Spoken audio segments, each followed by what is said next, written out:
as the bench shakes. Of course. Good evening, YouTube model railroader fans. It's December the 31st, 2015. Happy New Year. Not quite there yet, but we're getting pretty close. It's about 8 o'clock at night here. Anywho, obviously, first off, like I said, Happy New Year. Hopefully 2016 will be better for me than what 2015 was. Although there were some good points in 2015, but I'm not going to go into that. Put a message up on the YouTube model builders, or the YouTube model railroaders on Facebook the other night. Made another change. Actually made a couple more changes to my YouTube page with the playlists. Went ahead and made some changes there, just trying to clean things up a little bit, make it a little bit more, make it a little easier to navigate. And I've added a new folder, and it's basically called Howdy Do That. Now, there's a reason behind this, and we've kind of touched on it in the past, and a couple folks are on board with this, so we're going to see where it goes. But I've got ideas as to what's going to end up in that folder, or that playlist as it is. Basically, going forward, going to do some weathering on some of the buildings, do some weathering on the cars, or the rolling stock. However, coming to think about it a little bit more, you know, locomotives have always been an interesting thing to me. Some of them I've seen are like beautiful, pristine, like they just came out of the paint shop, obviously, because probably some of them did. And others look like they've been on the road forever. However, my thought was, because of the fact that this is a branch line, bridge route, whatever you want to call it, and it's a servicing facility for multiple railroads, mostly the East Coast railroads, you know, the Southern, the New Haven, the Pennsylvania, the Chesapeake and Ohio, the Western Maryland, the Chessie system, along with some foreign, somewhat foreign roads, and not prototypical ones, the New England, Berkshire, and Western, for one. Obviously the other ones, Delaware and Hudson, that I run, the Seaboard.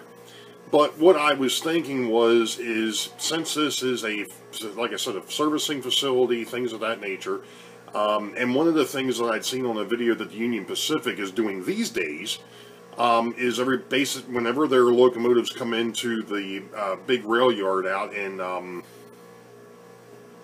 I forgot where the heck it is now. It's out in the Midwest, I do know that much. But their big yard out there, when the locomotives come in, they get washed down, they get re-sanded, or the sand gets replenished, they get refueled and back out. Because, like I said, this is going to be somewhat of an engine servicing railroad, and among other things, I'm thinking that I'm probably not going to touch the locomotives too much. Might dull them down a little bit, maybe put a little bit of weathering around the wheels and such, just to give it a little bit of character, but not overdo it to where it looks like it's been on the road for, you know, hundreds of years type of deal. So that's what I'm kind of thinking about with the locomotives. Obviously, the rolling stock, a little bit different. Your freight cars are obviously beaten down, war-torn.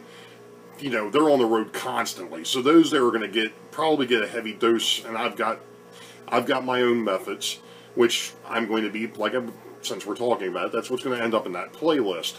The passenger cars, on the other hand, here again, they're supposed to be all gleamy, shiny, and things of that nature. Those will probably stay that way.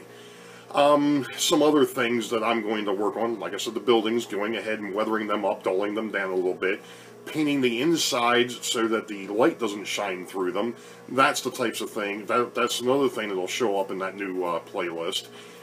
And something else that I'm going to be working on. I'm not going to reveal the secret here, because I want you all to kind of go ahead and take a look at it. I want to tell you that there's something in there, but I will tell you it's going to involve a long metal straight edge.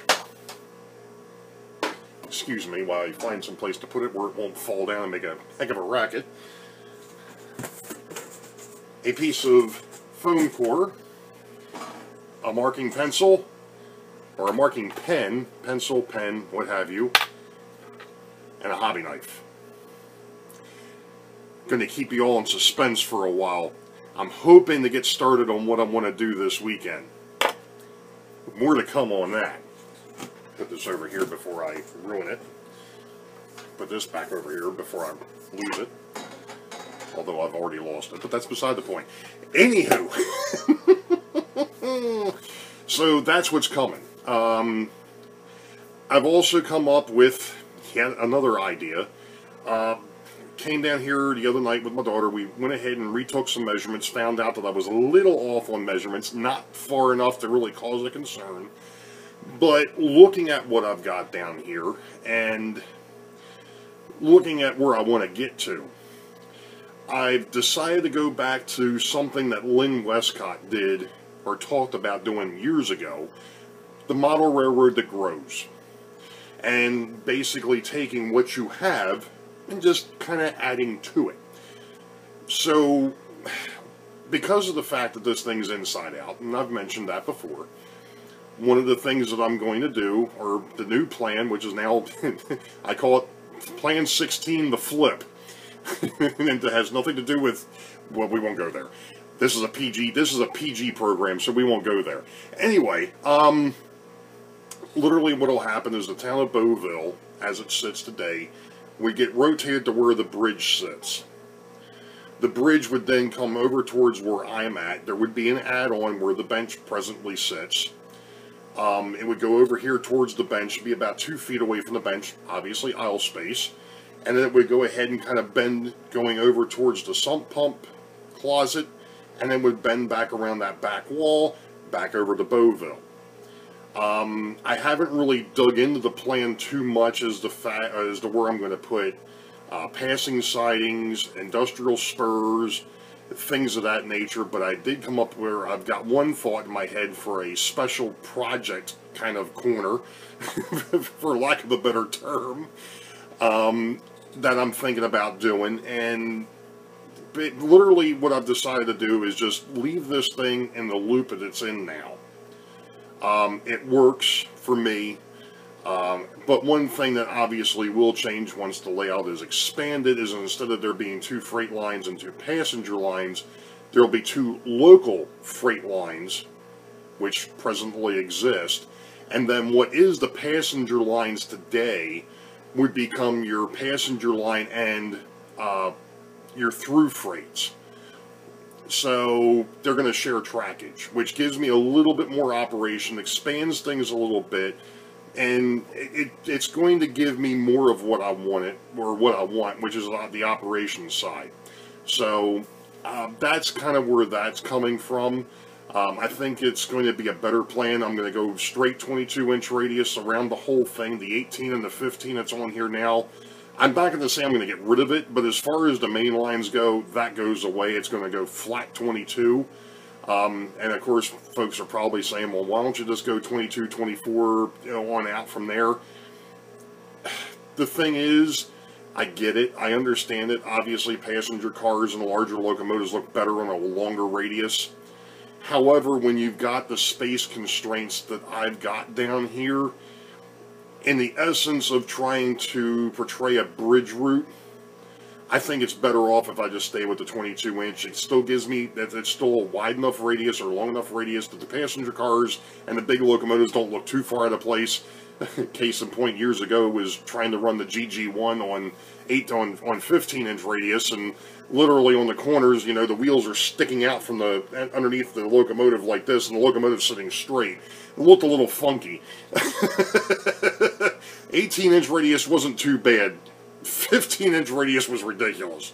So, you know, at least with the 22, I give myself a little bit more room, but I'm not going ahead and having these really long sweeping corners to where I can't put scenery in, the passing sidings, the industrial spurs that I want to put in. It's going to give me enough area that I'm going to be able to go ahead and still put some scenery down, but at least give that sweepingness that I want.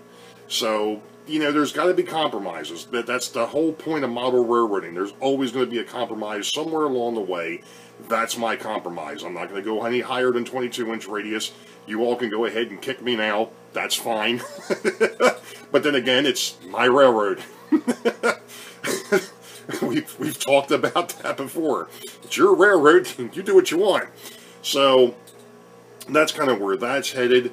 And I've also got plans once I do that.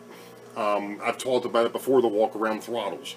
I've actually come across, here again, going back to books from the 50s and 60s and early 70s, I actually found plans for building a handheld throttle, a DC handheld throttle, and I think I can do it fairly cheaply. Nothing against going ahead and buying something that's pre-made that looks all pristine and pretty and so on. I get it, but I'm still in that mode that if I can do it, I'm going to do it myself. I want to have my hands in it. It's really nice that people make these things, and I've seen them, and they're like anywhere between $75 to $150. Well, if I'm going to go spend $75 to $100 and some odd dollars, I'd go buy a DCC system. Here again, we've talked about that. There's just no way, with the plethora of locomotives that I've got sitting over here, that that DCC is anywhere near in the realm of possibilities anytime soon.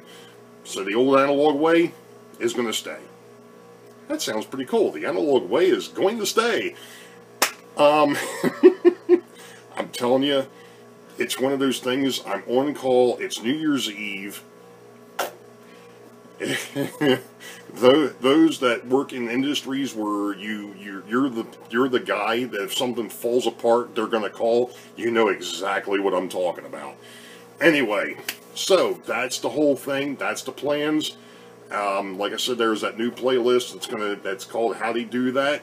I'm probably also going to go ahead and put the swing bridge, because I know that that's in a place where it really can't be found. That'll probably be the first video that goes into that new playlist, only because of the fact that I've kind of gone into detail as to how that was done, even though it was built already when I went ahead and did that video. Again, it's one of those things. I remember seeing somebody's got a website for a railroad that they did, and he's got a whole bunch of like how-to pages. Well, with the advent of YouTube, who needs to sit down and write the stuff? I'll just talk. I'll just be my nutty self and talk to the screen. Sorry. Anywho, so that's the plans. Nothing else really going on. Obviously, I haven't touched anything over here. In fact, it's something really odd. I didn't even come down here and run the trains on Christmas like I usually do. So, you know, that was kind of a sway from the norm, I guess, for me. I usually, obviously, that was a big thing years ago. Everybody came up into the train room and watched the trains go around for 15-20 minutes, and everybody went back downstairs. Well, you know, nowadays it's me, the wife, and my daughter, and I don't go anywhere on Christmas. Everybody comes, if somebody wants to come over, they come here, and, you know, it was just never one of those thoughts that came up that, you know, somebody would want to come down here and watch the trains go around, so, you know, I just, it didn't happen this year, so, oh well, there's always next year. So that's where we stand. I don't think I've got really anything else that I want to lay on the line tonight. So, like I said, you know, here it is about 4 hours from now. It'll be 2016 here in Maryland, and, you know, looking forward to a new year and seeing what the new year brings and what happens. And, you know, the thing of it is, and I've said it before, you know, a long time ago, we're chess pieces on. I hate to bring religion into this, and you all can shy away, turn off the TV, turn off the YouTube, whatever you want to do now. But to be honest, we're all on the big man's chessboard, and he's got the master plan. So, anywho, even though you think you're in charge, you're really not.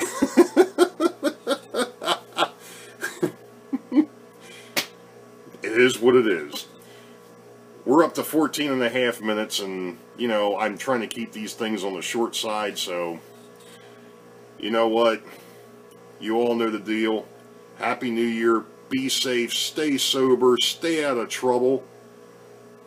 Wait for the high ball. Green tracks ahead, and we'll catch you next time. Where is my... There it is. See ya.